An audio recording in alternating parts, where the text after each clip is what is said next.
m'intitule Hélène Petit, je travaille au parc écologique Issadia à la ville d'Anglet depuis 2 ans et je m'occupe plus particulièrement de l'accueil du public et de la sensibilisation des personnes à la protection de l'environnement et au développement durable.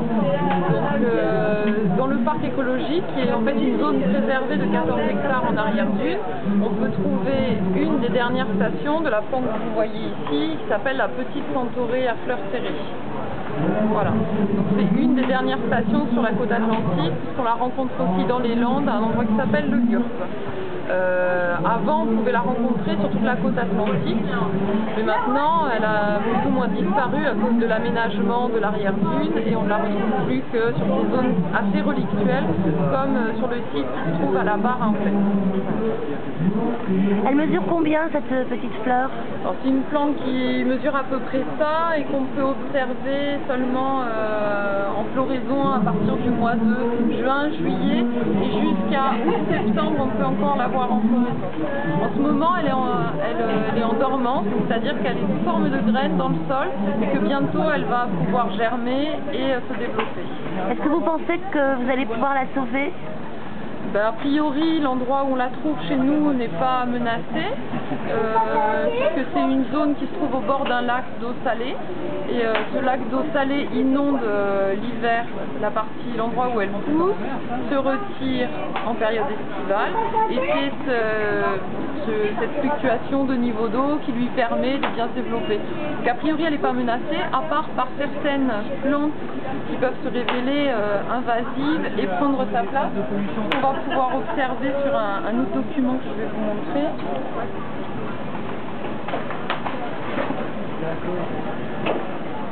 Par exemple, sur cette image ici, on peut observer la plante derrière qui s'appelle le chien-dent des bœufs et qui est une plante invasive qui va ramper au sol, prendre sa place, l'empêcher de se développer. L'étouffer en fait. L'étouffer, ouais. Voilà. Donc ça, nous on fait des campagnes d'arrachage et on s'occupe de gérer son milieu naturel. D'ailleurs, on présente ici au public, aux personnes qui passent, la partie du plan de gestion du site qui donne les informations sur la gestion de cette station de plantes protégées.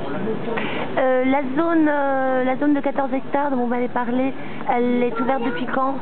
Alors on est ouvert depuis novembre 2007 au public. Et là, on rouvre pour le 17 avril pour la saison. Combien de visiteurs par saison? On a eu à peu près 10 000 visiteurs chaque année. Sachant que cette année est un peu spéciale puisque le parc écologique Issadia accueille maintenant le service environnement et développement durable de la ville d'Anglet.